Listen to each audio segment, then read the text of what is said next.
अस्सलाम वालेकुम everyone, welcome back to my channel and welcome back to another video. कैसे हैं जी आप सब? उम्मीद है सब खैरियत से होंगे। आज की इस वीडियो के अंदर मैं आप लोगों के साथ 1 ईयर ओल्ड बेबी बॉय का कुर्ता पजामा कटिंग को शेयर करूंगी। इस वीडियो के अंदर सारे पॉइंट्स अच्छे से आपने देख लेने हैं और आप अपने साइज़ के मुताबिक भी इसकी कटिंग कर सकते हैं। 10 से 12 साल के बच्चे का भी इसी मेथड को फॉलो करते हुए आप कटिंग कर सकते हैं। अपने सारे पॉइंट्स को अच्छे से नोट डाउन कर लेना है। मैंने अपने हिसाब से सारा साइज़ इसका लिख के रखा है। आपने भी अपने साइज़ के मुताबिक इसकी इसी तरीके से कटिंग करनी है। इस वीडियो में सिर्फ मैं इसकी कटिंग शेयर करूंगी। नेक्स्ट वीडियो में इंशाल्लाह इसकी स्टिचिंग का मेथड भी शेयर करूंगी। कटिंग करने के लिए आप देख सकते हैं मैंने 2 गज़ का फैब्रिक लिया है। 1 गज़ शर्ट के लिए और 1 गज़ ही ट्राउज़र के लिए। सबसे पहले हम इसको दरमियान से हाफ कर लेंगे।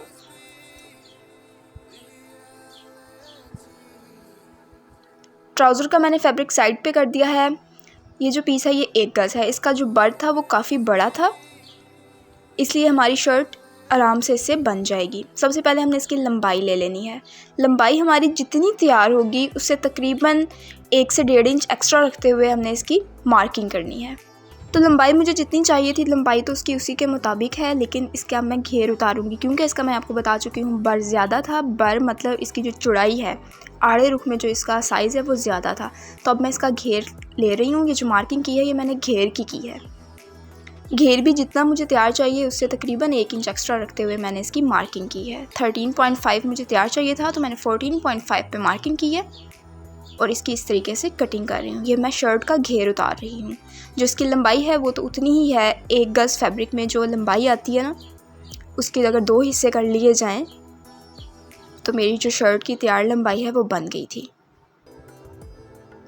ये आप देख सकते हैं।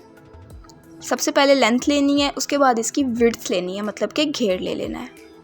एक साइड की मैंने ये आपके सामने कटिंग की है। सेम इसी तरीके से इसी मेथड को फॉलो करते हुए दूसरी साइड की भी कटिंग कर देनी है।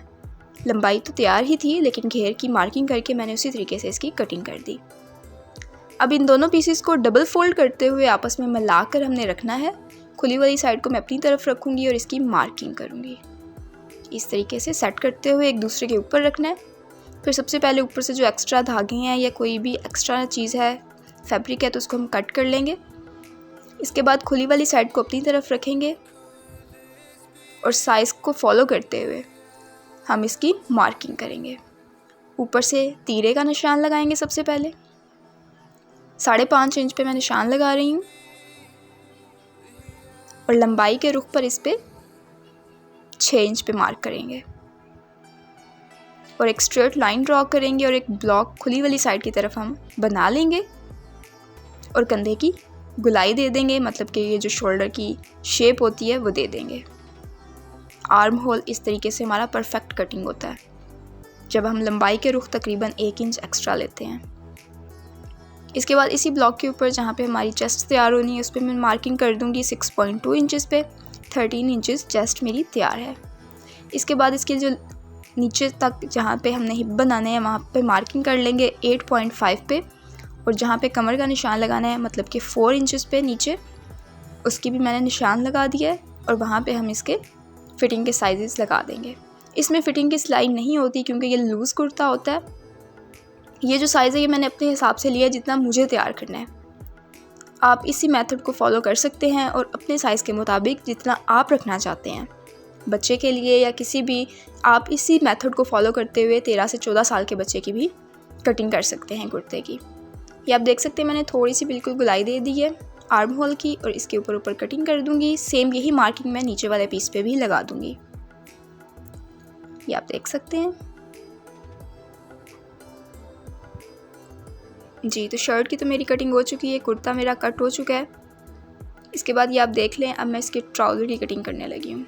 इसकी भी लंबाई ले लेनी है। मैंने डबल फोल्ड पीस रखा हुआ है। लंबाई के रुख पर दोनों पांचवे के जो पीसेस हैं उनको डबल फोल्ड करते हुए मैंने इसको रखा है और लंबाई पे निशान लगा रही हूँ। जितनी मुझे तैयार लंबाई चाहिए उससे तकरीबन 3 इंच एक्स्ट्रा रखते हुए मैंने इसकी मार्किंग की है। 21 इंचज़ मुझे तैयार चाहिए तो मैंने 24 पे मार्किंग की है क्योंकि ऊपर से नेफ़ा फोल्ड होगा और नीचे से पांचे की भी फोल्डिंग होगी। तो जो एक्स्ट्रा पीस है वो मैं कट कर दूँगी।